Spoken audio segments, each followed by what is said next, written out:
Welcome back to Tommensense. I'm continuing the series of talking to local leaders, and in today's video, you will get to have a chance to know and learn about Alex. There's some great content in this video, and I hope you get a lot of value. Thank you for liking and subscribing, and we'll see you in the next one. There, you guys are gonna be in the video on YouTube. What are the names? Cash and Ava. Cash and Ava. Welcome to YouTube. Okay, welcome back to Tommensense. Today we're sitting down with another local leader, and I will let him introduce himself. Hi there. Hey Tom. I'm Alex. I founded First Choice Roofing Co. I don't know what to say really about myself. I'm good at talking about what I've kind of maybe the business and stuff, but yeah, I'm from Peace River, Alberta. I've been here my whole life. I've left for maybe a couple of years when I was just out of high school. But I found myself back. I love this place. I find Peace River is a hidden gem in the north. So I'll always have a home here. Hey, let me ask you, I never did ask you this before. You were actually born in Peace River? Yeah, I was born in Peace River. Oh, yeah. There's not too many people actually born in Peace River. That's funny. In Peace River, My mom is actually Mexican, so it's pretty crazy that I ended up here. But my dad kept her and didn't want her to go back to the heat. I don't know why. But yeah. So you started First Choice Roofing, and when did you start that? So I started it in 2021, right basically after COVID. When was COVID? It was right in COVID, it felt like. I think that's when it kind of started. Yeah, so I got incorporated in 2021, right off that, and yeah. Been rocking ever since? Been rocking ever since. It's totally consumed my life. When you start to do something for yourself, there's a lot of highs and lows, and you sometimes you think you got it and sometimes you don't, and so it can be consuming. It definitely has been testing. There's a lot of times where you're wondering if it's even worth it or not, but you just keep going, I think, and hopefully one day it will be worth it. Right now, it's been a hell of a ride. It's not worth stopping. So you said you started back in 2021, right after COVID. What made you actually start? So what sort of experience did you have? Because for people listening, they might be like, well, he started First Choice Roofing. Like, what kind of experience did you actually have? Fair. Great question. I'll start with the experience side of it first. So I guess I learned how to roof, per se, from my old man. He's a general contractor, so he does almost everything. It's quite impressive. There's not really much that he can say no to. But roofing was a part of his list of things to sell. So throughout my life, I kind of would find myself on the roof. Whether I was doing it like full time or not, I was really just there helping my dad, and he would swing me a bit of money for it. That's how I got into roofing. And then go back to the first part of the question, which was, so just being unhappy with my position in getting ahead and doing something with my time that I actually saw worth my time. You get caught in the system where you think that, you're making a good $1 an hour value, and but the problem is that you always want more, and then when you get that dollar value, you spend more, and that's really, you're now more ahead than you were, right? So I found myself operating and doing a cycle of week on, week off, but every day at work felt like the same thing. I really didn't enjoy it that much. Where were you operating? Sorry to cut you off. You don't have to mention any. That's totally fine. Were you, when you say operating, what were you operating? Yeah, so I was operating at a oil and gas recovery facility.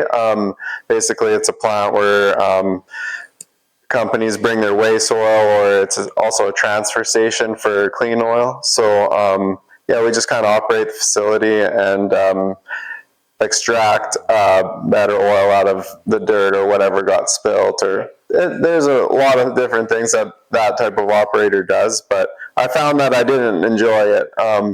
And then sure enough, I got laid off. So I was in a position there where it was like, wow, what do I do? But frick, where was I now? You got laid off? I got laid off. So it was kind of like, okay, well, at least you get a severance with that. It's not like it's just you're fired or whatever.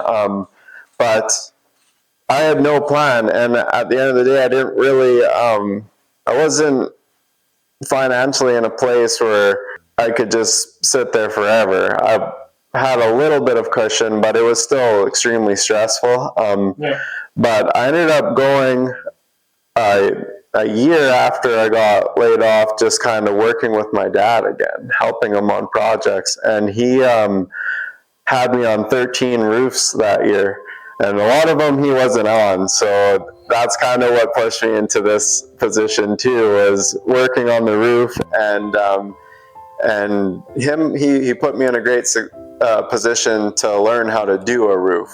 So we end up doing the 13 roofs, and I'm at the end of season, and I'm talking to a really good friend of mine, and tell him what I did that summer. We were catching up, and I said, we did 13 or so roofs, and he's like, wow, you must have made some money. And I was like, not really, I was just helping the old man, and he was giving me some money for sure, but I wasn't necessarily getting more ahead than I was at, or I wasn't even really coming close. No disrespect to my dad, obviously, but it was just something to get me by when I didn't really want to go back operating. I was kind of preventing that from happening, even though my funds were just dropping. So my best friend, he goes, well, your dad must have made really good money if you didn't make good money. And I said, I don't even know. And that's just the type of friend or guy he is. He's always doing the math in his head. He's an extremely smart business mind. You want to drop his name so people can know him, or you don't? Sure, Darren Kramer. I'm sure you've probably heard of him throughout the community. But he's very sharp, and he's at that moment we were in his woodshed, and he had the whiteboard out, and he essentially was dissecting a roofing business right in front of my eyes, and he said,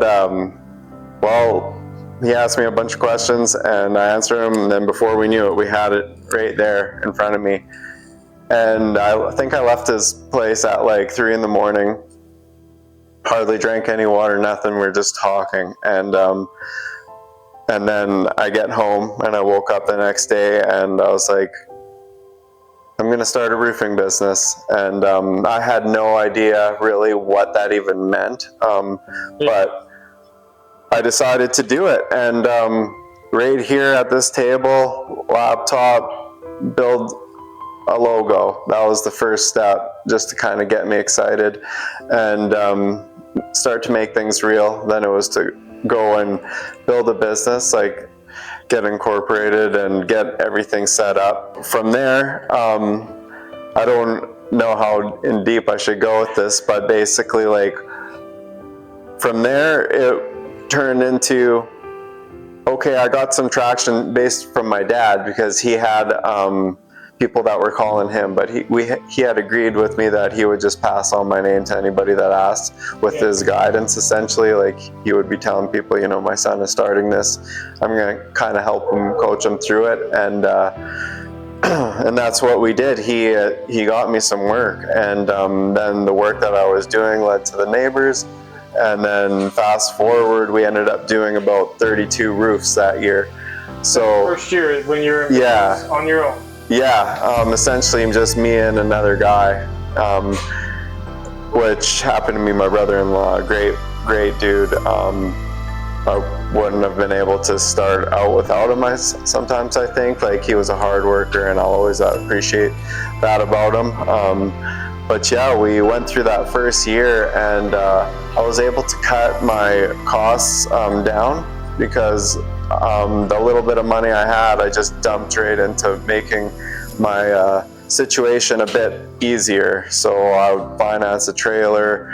I already had a good bulk of the tools. I was able to get some tools from my dad, and then I go all in. And once I found out that I could do 32 roofs, well, that was almost 3 times what my goal was. Yeah. So what was your actual goal? So you said you did 13, that sort of first with my summer dad. with your dad. And then what was your goal? Like when you started, so you said, okay, so actually let's skim down the timeline here. So you do the summer with your dad, 13 roofs. Yeah. Then you had a chat with your buddy. How long after that summer? That following, so we probably talked, I want to say February. Oh, okay. And so then following yeah, year. so we're catching up now after some time passed, and yeah, so after that talk, the next day I was on the computer making the stuff rate. I got incorporated. So that's a huge lesson. So a lot of this, that's a huge lesson. So you said we'll probably get into the books that you love to read, but one of the books you said was Napoleon Hill. But he talks about taking action, right? And taking immediate actions. Right. You had the conversation with your friend who mysteriously and magically built your business for you on this whiteboard. Yeah. And then the next day, you're like, I'm doing this. Pretty well. So you took immediate action. Pretty well. I talked to some people, my dad, obviously, my partner. I told them, like, I think this is what I'm gonna do. I had that much confidence in my friend that I just knew that when I left this place late at night, he told me, like, you should do this. And I just said, what do I got to lose? Like, really, like, I haven't got ahead. So if this fails, I'm back where I am. Yeah, maybe, I mean, like, you can go back to work with your dad, because you said we kind of never got you ahead, but you still were able to, get by. Right. I could go back operating and take an employee job where I got some benefits and I can live fairly comfortably. I just got to learn to live within my means. So that's also a lesson. You had a cushion or a fallback plan if this went belly up. Right. But you never went into it either, like, haphazardly. You did talk to your friend. Like you said, you talked to your dad also. Yeah. But then you just started. Yeah. You just went. So from February, and then what was your goal? Like when you talked to your dad and So we started putting jobs together, and I thought that if I did 13 where I was actually managing everything start to finish and I kept my costs extremely low, did a lot of sweat equity, like get on those roofs and do them myself essentially with my brother-in-law, that maybe I could do enough to get through the winter. Yeah. That was because like I've had times in my life where I can't spend any money because I don't have any money to spend. So I knew that if I did 13 where I just penny pinched and spent the severance into some tools and like really was smart with what I purchased for overhead and stuff, like I knew that I could make it work. So you could make that a year. Right. You could last till the next summer, right? Yeah. Because I'm guessing when you started, the goal was really busy summer, really busy 3, 4, maybe 5 months, depending on how the year turns out. But that's not a full-time gig, right? Because when you first start, you're like, I'm just roofing. So you have to really concentrate on saving that money for the next season, right? That's the thing. And getting vulnerable here, I guess,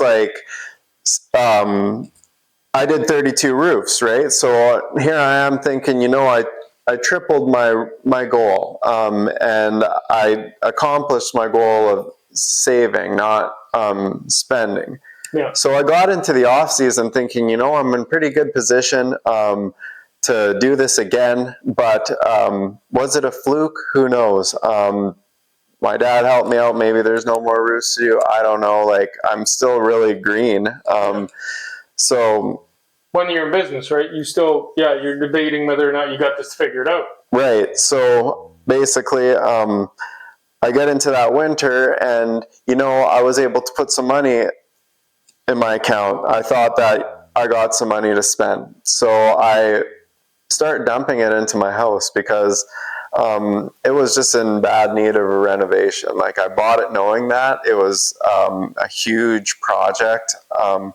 And I thought, okay, now maybe I'll spend some money to just get this going. And that's what I did. And Christmas comes along, you know, maybe you want to do something with the family.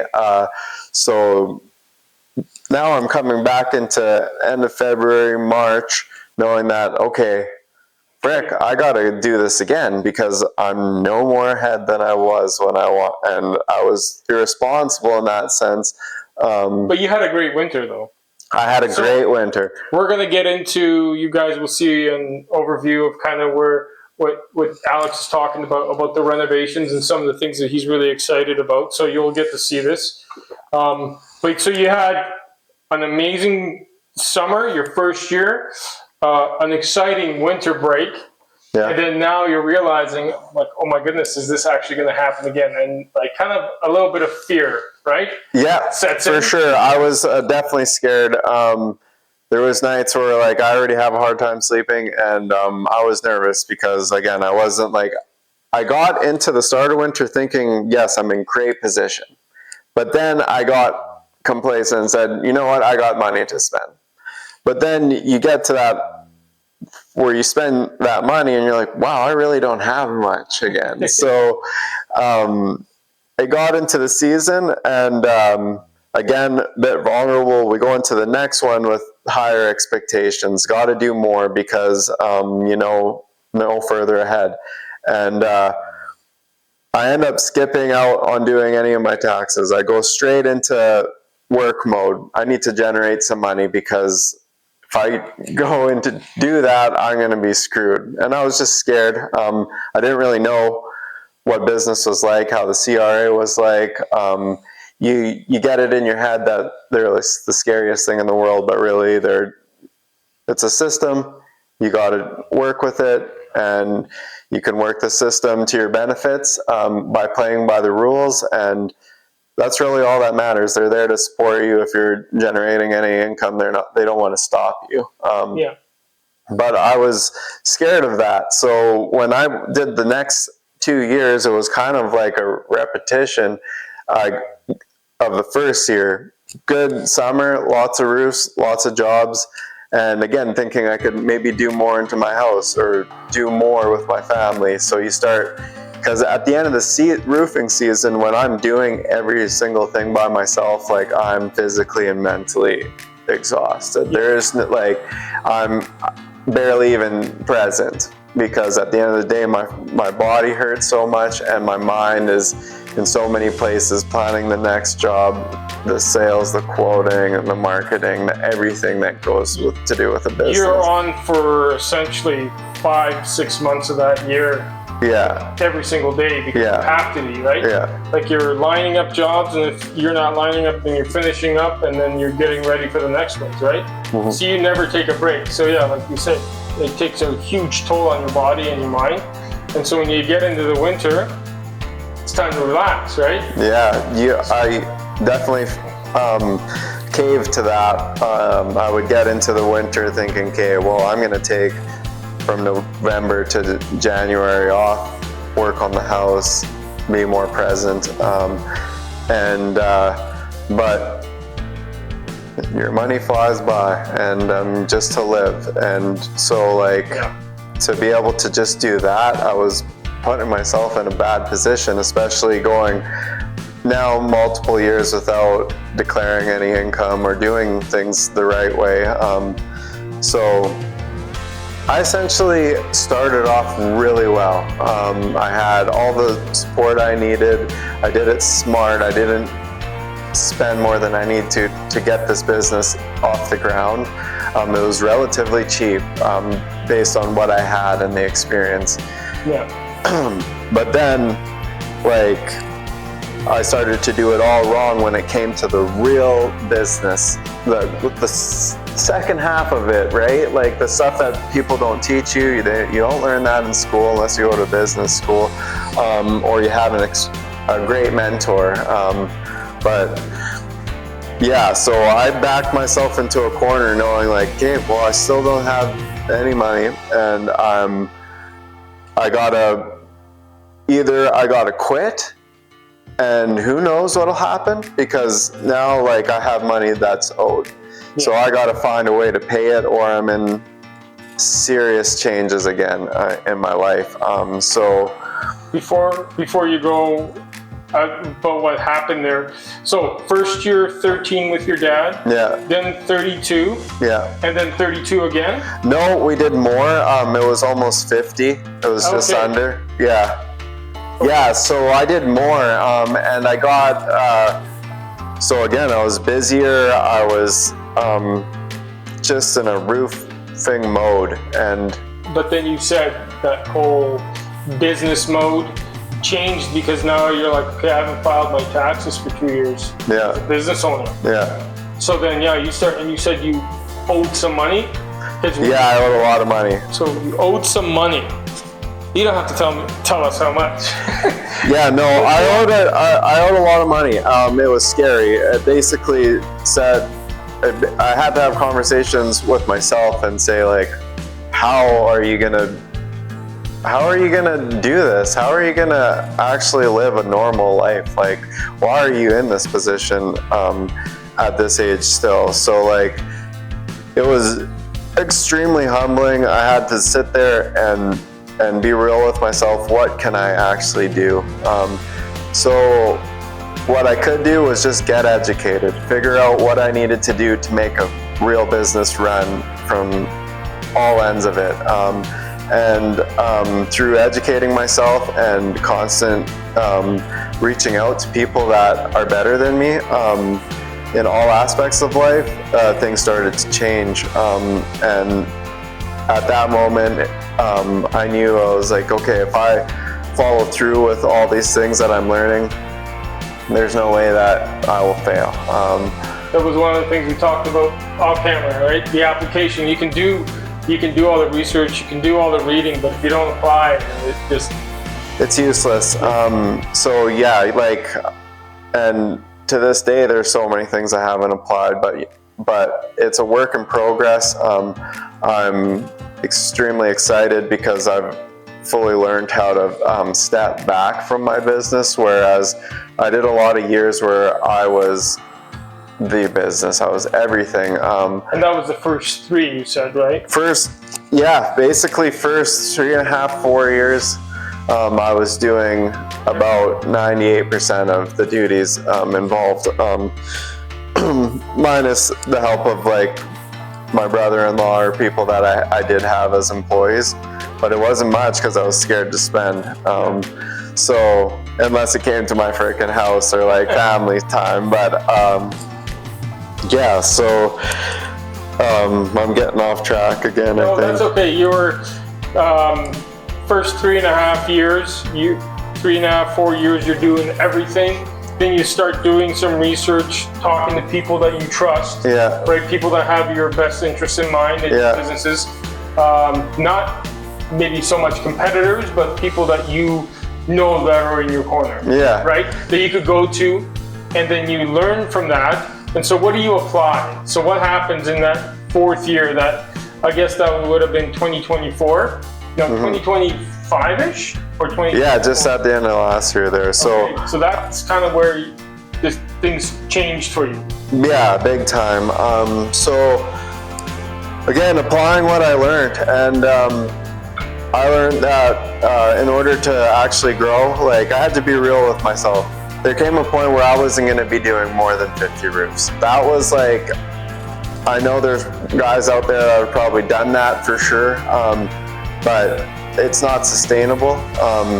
It's hard on your body, and like to do that, and then the mental side of things too. I would have crashed big time. I've had crashes, so like I knew that it was coming. I learned that I need to build a team. I need to be different. I need to have a team in front of me that is better than me, and that was going to take some figuring out. I had no idea how, but that was the first step, is finding the right guys and people that can help me do everything that I don't like to do, or that I just wasn't able to do efficiently. Because you were doing everything also. Exactly. Yeah. So another one of my best friends, a different guy, extremely intelligent dude, has done unreal things in his life, told me, called me out one day and said, Alex, like, he said, so he said, so you're doing your social media? And I said, yeah. And he said, how's that going for you? And I'm like, well, you know, it's all right. I think it's good. He's like, you think you're good at it? And I was like, I mean, I think, yeah, I am. And he said, Alex, you suck at it. And I said, okay, I mean, that might be harsh, but like, he said, you suck at it, Alex. What in the business actually can make you profitable? And you got to be focusing your time on what you do best. And I know that it's not social media. He started listing off a whole bunch of things that I was doing that I knew that I shouldn't be doing. So like, because But kept those things. So everyone's got those things, though, right? Yeah. It's like the things that just kind of keep you busy, and you're thinking that you're really working on your business, but you're really not. right, You're just kind of, I guess, like just swimming like a duck, right? Everything on the top seems like everything's calm, but underneath, yeah, it's just like it's going, paddling, and it's like nonstop. doing social media. What other sort of? You don't have to mention all the things that you were doing that, but some of the viewers might want to hear.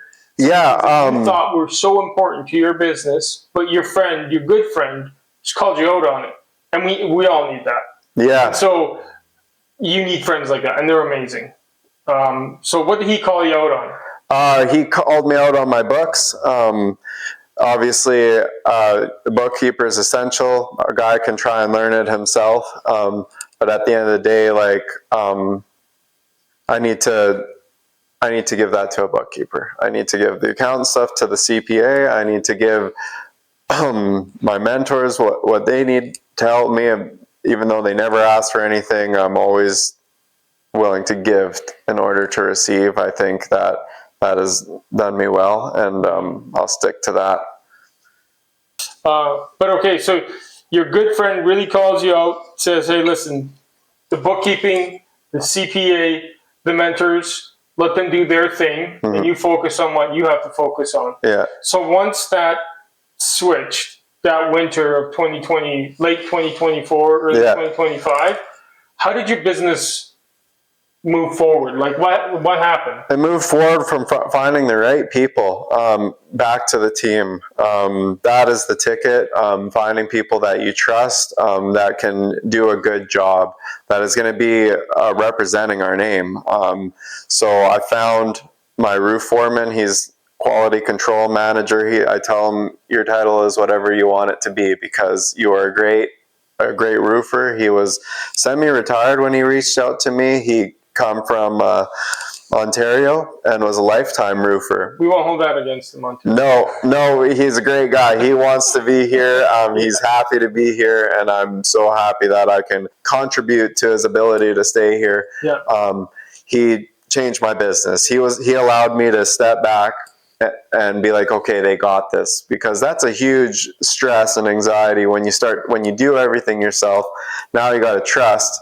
You got to pay, and you got to trust that they're going to do a good enough job. And he gave me that peace of mind. Yeah. So I gave him 3 guys, and they did so much for me. And not only him, but Kevin, Luke, Caleb, a great team of roofers that can show up to a house, be presentable, and do a good job. And more so better than even I did it, because when I did it, I had a very small team. I was understaffed almost on the roof, whereas, like, again, that leads to burnout. You need to be able to realize when you're not, you could be operating better. Yeah. So when I had that team of 4 that I could trust, it allowed me to leave more and focus on talking to people and expanding and doing what I do best. Because when I get at the table with you, like, I could talk about anything that has to do with your roof and make you feel comfortable about it. And that's what makes me good, is like, I've seen so much. Yeah. I've got just a wicked resume of roofs now. And it's kind of crazy to think about, because I never thought that would ever be a thing. But here I am today, and thanks to my dad and the great people in this community that trusted me, I know so much more than the average person when it comes to that. So when it comes to that, a lot of people might not know, but in small towns especially, not all businesses succeed like yours, Alex, right? Because there's a lot of people that know people that know people and that know other people, and sometimes some of those people are like, yeah, we don't trust Alex, or we don't trust this person, and so that business never really gets off the ground, because it's a tight-knit community, as good as that is in some cases. In some cases is also bad, because there's a lot of people that know people, and if you're not liked in a certain circle, you might alienate. So for you to be successful in your business, like you said, so 13, 32, 50? Just under 50. Yeah. And then flip of a switch, your buddy calls you out. Yeah. And boom, boom, boom, everything gets allocated. You pick the right team. Mm-hmm. What was 2025 like? So, 2025 was good. Not a guy called in sick. It was great. For me to actually see them in action gave me so much confidence. So I guess we're kind of off on the line. So the first year which wasn't first choice, was my dad. Your dad, 13. And then 32, and then just under 50. And then again, I broke 50, but I didn't get any further. I started realizing that, okay. So 13, 32, just under 50, mm-hmm. But that's all still you. That's all me. Yeah, and then your buddy calls you out. And then my buddy calls me out. And then I get Mike, and I get Kevin and Luke and Caleb, and they're a great roofing team.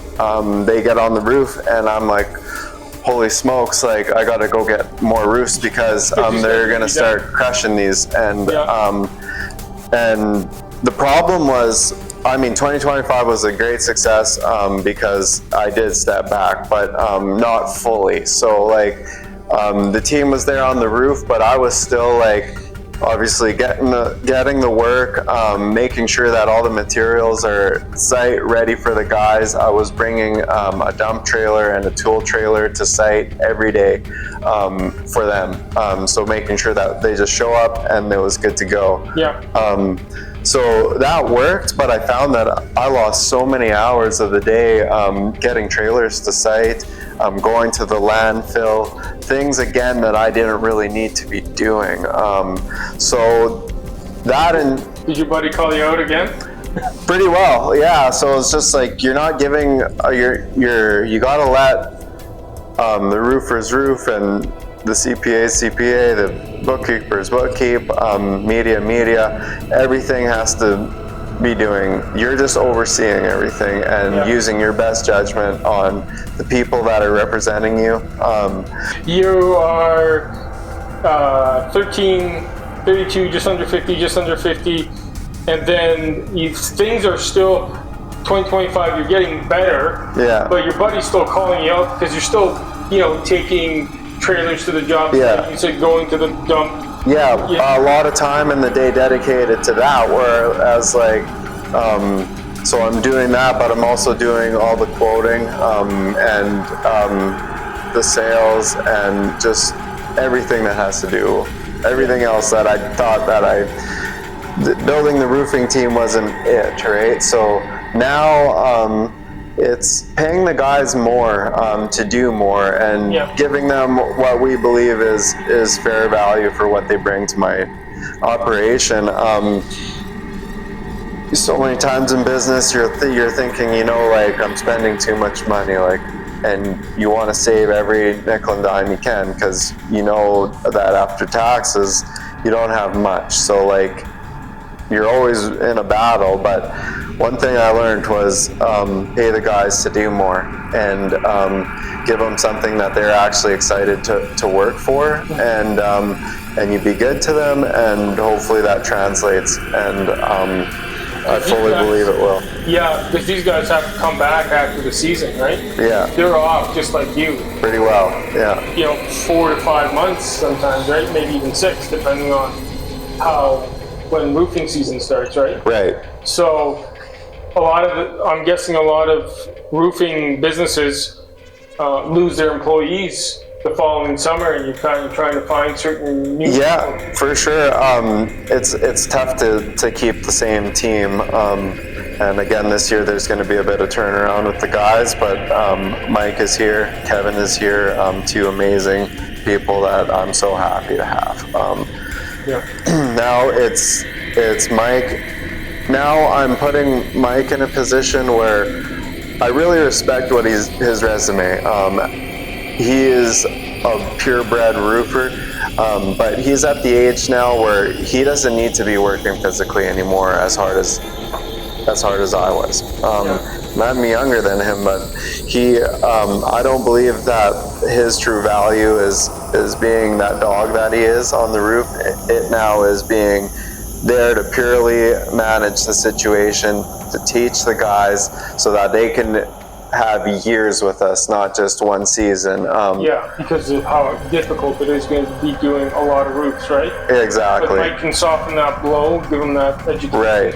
And also, I guess, organize them in a way that prevents a lot of that, you know, I don't know, I don't want to say overworking, but I'm sure there's a lot of stuff that you know, just like when I was a welder, you know, you think you have to do all this stuff, and then you realize, like, 2 years into your job, you're like, I don't even have to do half that stuff. Yeah. You know, I'm just going to do it this way because it's quicker and it's more efficient and it's still safer. So, yeah. So you found. So what does Mike do for you now? Yeah. So 2026. It's kind of a thing with us. I tell him whatever you want your title to be, it is. I believe he is my quality control manager. He is the roof foreman. He's the main point of contact when you're on site. He can answer any question, and he has full authority to do what he needs to do. A lot of the time in roofing, we uncover things that you couldn't see until you uncovered it. Yeah. So we have a constant communication, but he knows what to do. So You can make those decisions. exactly. So he's there on site every day. He's bringing the trailers to site, making sure that the workplace is cleanly and that we're delivering the best product we can. And now, instead of him and 3 other guys, it's him and 4 other guys. And he has with guys that have been in the trade before. So now it's really him making them professionals. That's the thing with roofing is it's not really considered like a profession, but the people that are in it, they understand that it is, and that's what our goal is to build a company that's sustainable with guys that are actually there knowing what their place is at that point in their life, because a lot of the times people will just come to us to make some money for that weekend, but in order to be efficient, every guy, yeah. But yeah, that's like you said, a lot of people just do it for a weekend or maybe like a couple of weeks, and it's like, oh, I don't want to do this anymore. Because you always, you know, I've heard of people just doing it for a summer, and then people doing it for, you know, maybe 2, but nothing that sticks around. Yeah. But like you said, because it is seasonal, it is kind of difficult for. Right, you have to be able to. I learned that you kind of have to take care of them in the winter, and we're starting to get busier, and AIM is growing. And this year we did a lot of work in the winter. But if they're not going to be fully busy like they would if it was the summer where we're roofing it all week, then you like to be able to give them EI. Yeah. So that's a thing that entices guys to stay, is knowing that there will be work the next year, and that they can lay low and Something to count on, and something to get them through those months instead of trying to look for a job. Because like, if you're really good at roofing, I'm assuming that like you had your dad, right, who was there for you no matter what, right? You can always be like, hey dad, I gotta a question, and he was there to answer it. And if you could be that for a few guys in the crew, then that crew comes back stronger every year. Exactly. Because they know what they're working towards now. Right. It's like, okay, we're going to be safe after this. Exactly. Right? Exactly. Awesome. And it takes their profession from not only roofing, but to the other services that we've started to offer.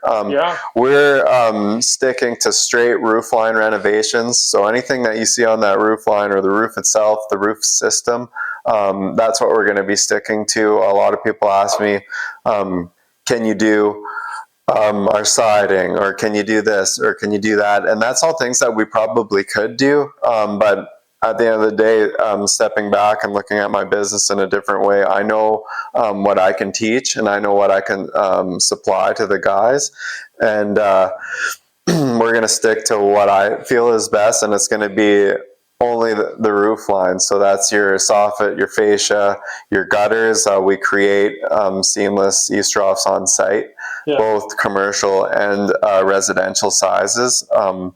So that takes the guys that are on my team not just being like a shingler, but he is getting into like our own type of trade, so to speak, where they're on that job site, they can be fixing any part of the roof, which is actually a huge part of people's homes. You don't really think of it, but it's until something bad happens, and it's like, oh, the roof needs to get done, right? Exactly. Yeah. So that's cool. So then that crew moving forward hopefully stays together for longer and longer. Yeah. And then they can all be, again, these are all spokesmen for First Home Roofing, right? Like they're a spokesman for your company, right? And the better educated they are, the more professional you're on site. Yeah. I mean, it can only get better. So what did you start in the winter? Let's go back to that, because you said this winter you had a little bit of work. So what was that sort of work? Yeah, so winters for the year have been, they've been amazing, and sort of my kryptonite, I guess you could say, like, because I would come into it thinking, I did well enough. I can lay off the gas a little bit. I've been grinding. Now I can spend a little bit of money and be with my family and whatnot. But through educating myself and realizing, like, Alex, like, you can't be working only half the year here. You got, if you want to grow the way you want to grow, you need to be creating revenue year round, or it's not going to be worth it. So winter works. So the craziest thing about this is that it wasn't expected. It wasn't planned. It came from me at the start of the year. We got hit with so much snow, right? In December, it was crazy. So like, it was unprecedented. We didn't expect it. And that caused so many problems for people. And through reading a book, as corny as that sounds, it taught me that you need to be able to take advantage of situations. I approached my dad one day. He's the neighborhood hero. So he'll be doing, with his skid steer, he'll be cleaning everybody's driveway almost every snowfall, and he doesn't ask for anything. And one day, not expecting anything to come from it, I actually needed his help one day, but I think he was busy helping the neighbors. Yeah. So I said, Dad, like, are you sick of doing that for free? And he said, it's who I am, like, and that's one of the best parts about him. But I was like, Dad, like, it's taking a lot of your time. Like, this is a lot of snow, and people are like, you know, that it's not just your neighbors, but it's everybody in town that needs help. I said, why don't you either do what gets you paid so you can frickin' retire, and then help me more on my personal stuff. And he said, well, you think that we could be busy? And I was like, yes, I know we could be busy. And he said, okay, well, I don't want anything to do with the job. I don't want anything to do with the costs. I don't want anything to do with like the scheduling. You just tell me what's going on and I'll be there. And I was like, okay, well, Dad, like, I need you to commit to me like at least some time here, because if I go searching for some work and like we get it, like, I need you to make this work, because he brings the skidster to the table, and he's an amazing operator. So I knew that would be beneficial for us. And I made a Facebook post and I said, we're offering snow removal, kind of blindly, not even knowing what that exactly entailed. And within 24 hours, I had like 40 calls mixed with text messages and voicemails. And I was like, holy shit, like, I gotta answer these. And and people needed us there now. Everybody wanted us there instantly. So I called my dad and I was like, I got some work and I guess we're doing snow removal. And he said, wow, okay, so let's do it. And we did one, we did the next, and then I had a list of people. And while we're here, I'm sorry to anybody that we didn't get to. My team in the snow removal wasn't big enough for what to help everybody. You didn't expect it? No, I had no clue. You threw out a post. Yeah, it was a one Facebook post. It was kind of just calling out my dad for not being able to help me, and it turned into a lot of work, and it kind of tied into my business, because we're all about roofs. I'm insured to be on the roof. I have WCB. Everything is in place already. And I know how to not wreck your roof. Whereas, like, if you're a homeowner and you're just going up on your roof to take the snow off, like, anybody could really do it if you're comfortable. But you could shave off years of your roof if you're scraping it too close to the shingles, or you're scraping it on the shingles, right? Like, you got to be cautious of what you're doing up there. Otherwise, you can do more harm than good. Yeah, for sure. So, yeah, we ended up going hard. We were working almost every day on snow removal. So that was a nice little bonus to the end of the year, was being able to do that. Because not only were we be able to make it profitable for me and my dad and Kevin, which is one of the roofers, we were able to meet so many people. The people that I met in this town just this winter, I believe will help me go into this next season tremendously. And just the people that they know, and the impression that we left on them, I think will do great things for our company. So it's funny how snow removal can do something that for you, but it just kind of goes to show that if you take advantage of a situation where people do need help and you don't rip them off, but you just come in and you do a good job, that'll take you further than you expect. So let me ask you, are you planning to do snow removal next winter? Yeah, it's definitely in the cards. Obviously, like, if the weather isn't so drastic, there won't be such a need. But we plan on talking to the community, gauging interest. We might be talking to people and just saying, like, hey, this is how big our team is going to be. We think that we can handle a certain amount of people, and we'll just come and take care of your maintenance throughout the season. That might be a way that we approach it. There's other ways too that it's still in figuring out mode.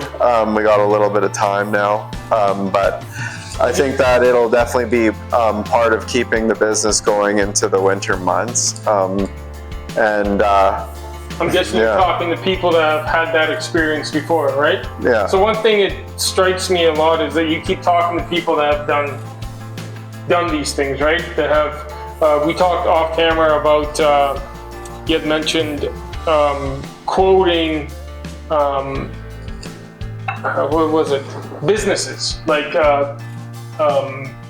not residential, but commercial. Commercial. Yeah, quoting Commercial jobs.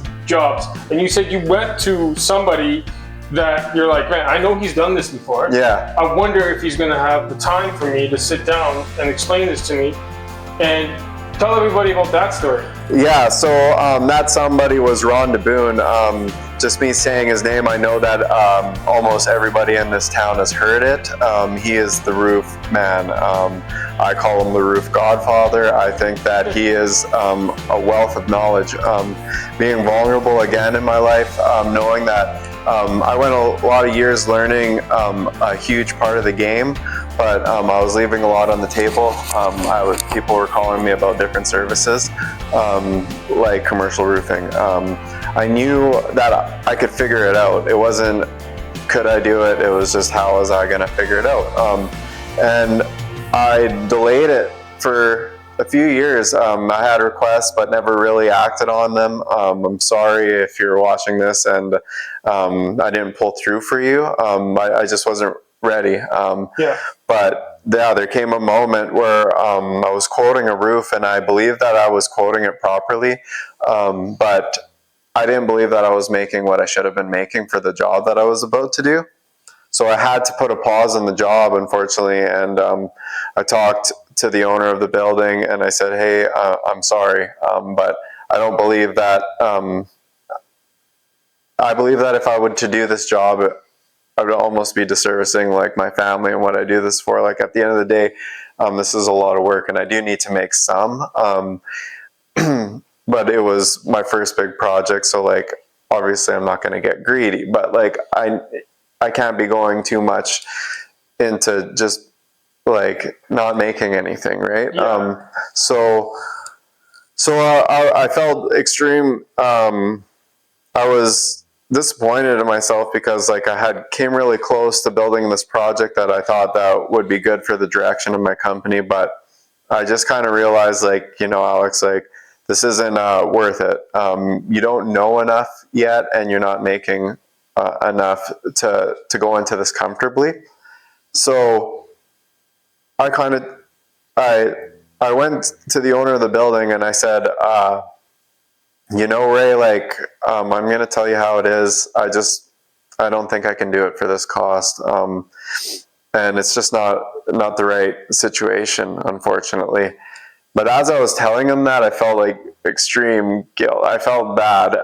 So somehow I thought on the spot, like, hey, you know, Roof Mart, who was my main supplier for materials in the north here, they had told me to reach out to Ron at some point. They put that in my ear years ago because they knew that he would be a good mentor for me. Yeah. But I was always nervous to actually, you know, it's a stranger. You don't know how they're going to take it. They can be like, you know, F you, Alex, like, that was my business. You're going to have to figure it out. You just don't know. But in that moment where I felt like I was disappointing my client, I had to act quick, and I said, Ray, let's figure this out. So I got on the phone. I talked to Roof Mart. I said, hey, I need the contact, please. Again, because it got lost somewhere in an email or something, and they were my first call. They gave it to me instantly, and boom, I called Ron, and I introduced myself. I said, hey, Ron, I'm diving into a new path in my business, and I know that you're the man when it comes to this. I have a great amount of respect for you. I know that you're retired, from what I've heard, and that doesn't come without a lot of hard work and knowledge to retire at an age where you can actually live your life. And he was doing it. I knew that he was the man to talk to, and I made him know that. I didn't want to suck up to him, but I wanted him to know that I had respect for him, and I wasn't asking for a free handout. I just wanted some guidance, and he ended up being an unbelievable person to talk to.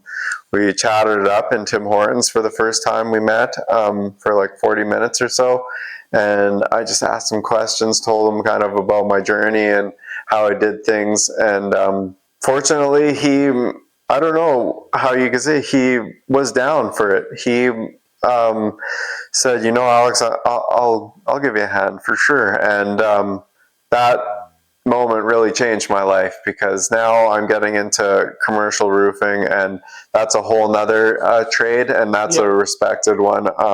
There takes a lot. Anybody can go and do a residential roof, so to speak, whether it's going to be good or not, who knows, but you can't take that risk with a commercial job. There's too much liability. You can really mess some stuff up. So like, knowing that Ron was there in my corner, there for a massive job, to basically like go through the things that I kind of knew we had to do, but he was there to really drill them into me that this is how you do them. And peace of mind, I'll never forget it. He came, I told him, I don't want you to get your hands dirty. I got the team. We're going to do everything the way that the Daboons would do it. And I'm not ashamed to say it. Like, I'm learning from you. And I don't need to tell people, oh, I've been in the game for so long or whatever, I know all my shit. I didn't. But I knew that I can learn it with the right guys. And so he actually came on site. How many times did he come out on site for you? He was there for basically the duration of the job. One day. So you did get that job that you told me. I'd be like, I can't do this right now, but let's figure this out. Yes. You go talk to Rod. Rod's like, yeah, let's do this, man. Ron, Yeah, and Ron comes out to the job site. And helps you through that process. Pretty well. To completion. And so that's amazing. That's a win-win-win, because the client's happy, you're happy, and I bet you Ron is really happy because he also has a chance to go back and he's helping. There is something to be said for giving back and helping, right? Yeah, honestly, it makes me want to give back more. My phone is always on to somebody that wants any bit of advice that I can give. It's not set in stone advice, it's just another opinion. And when he did that for me, that was a game changer, not just in my business, but in my life. Knowing that you could go reach out to anybody, and you know what, like, some people will say no, and that's okay. But some people will say yes too. Game changer, I'll never forget it.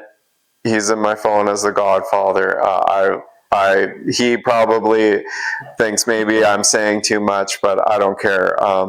It changed your business. It did. It made it, like you said, it's a legitimate industry now, right? Right. Because you're doing commercial. You're not just doing residential, it's commercial. Yeah. So now the jobs are, I bet you, and your team is probably like, man. They were fired up too, because, you know, like, I'm telling the guys, I got this big flat roof project going on. There's some uncertainty because although Mike brings with him 25 years of roofing experience, it was mainly big residential homes.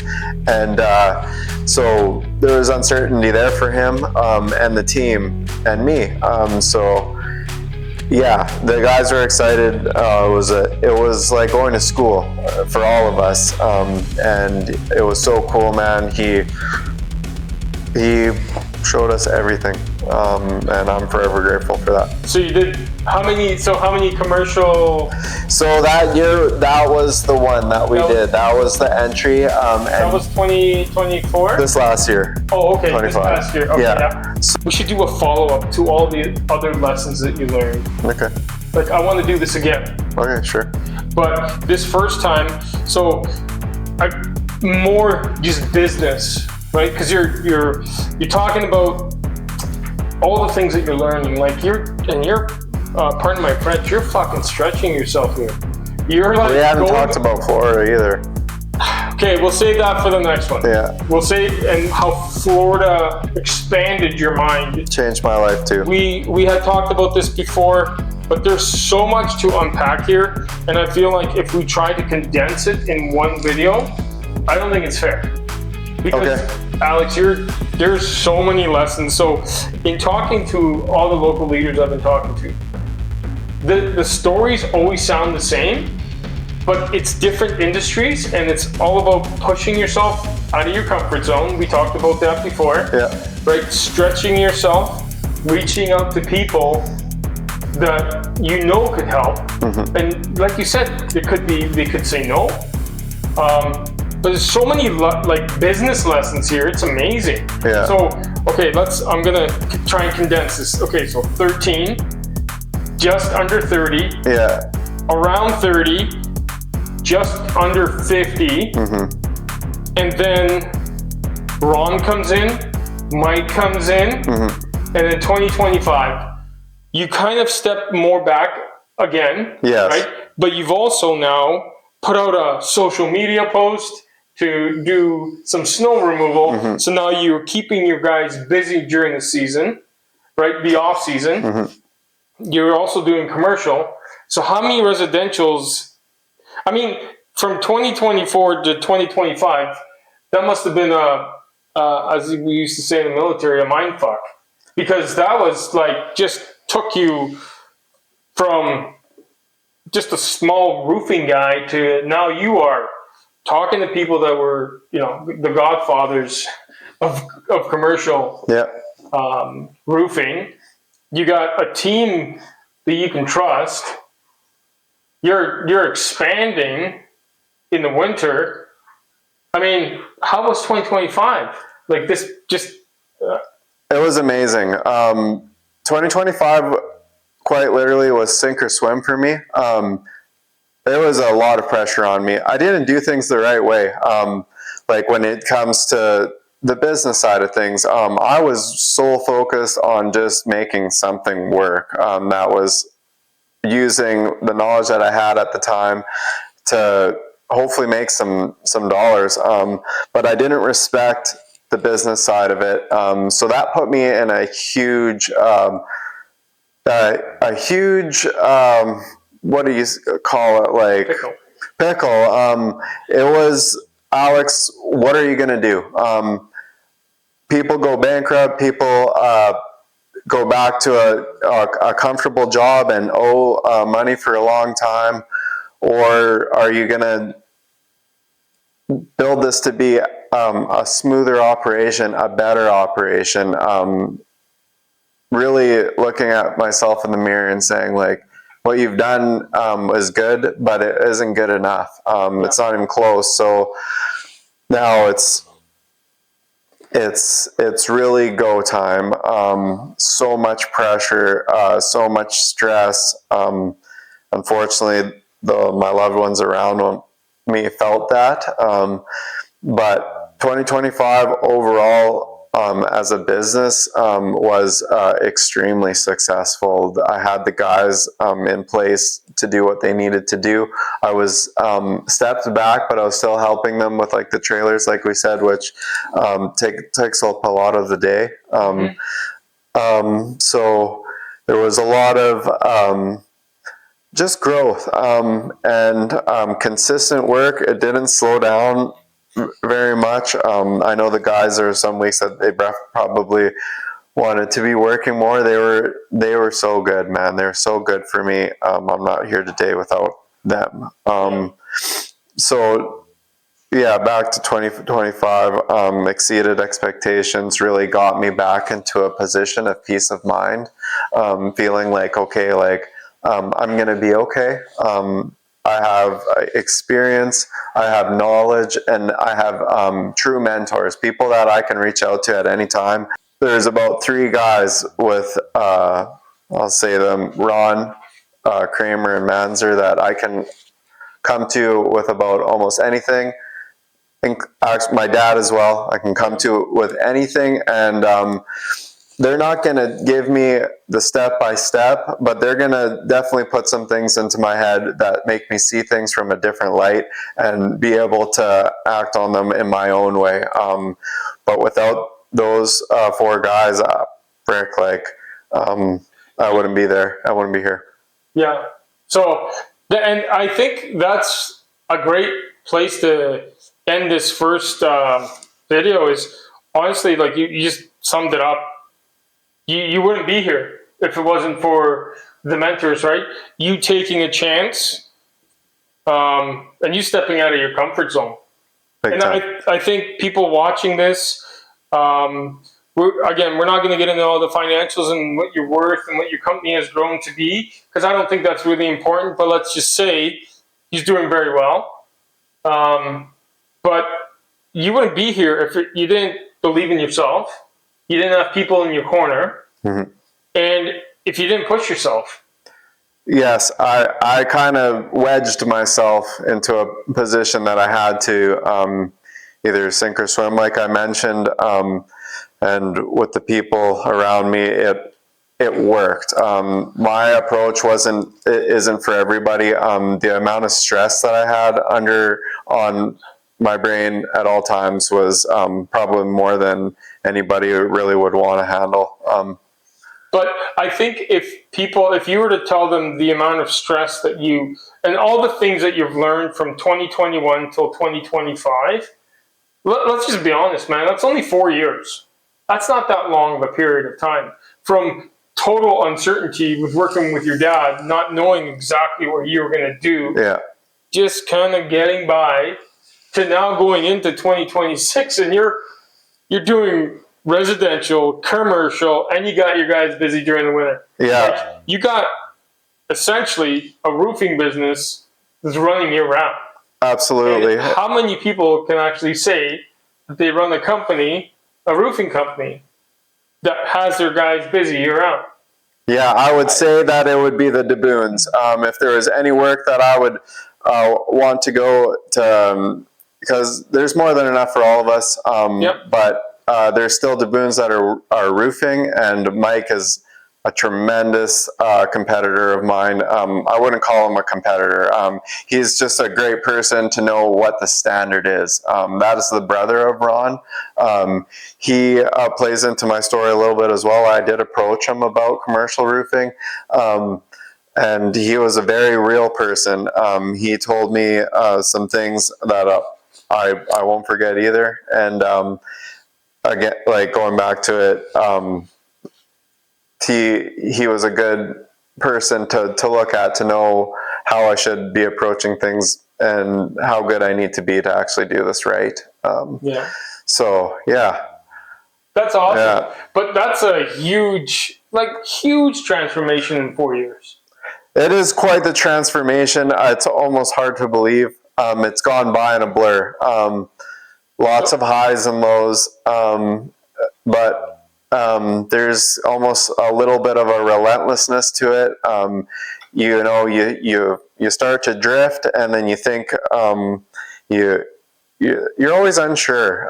But like a great friend of mine said, that makes him successful is that he makes decisions fast, whether that he knows it's the perfect decision or not.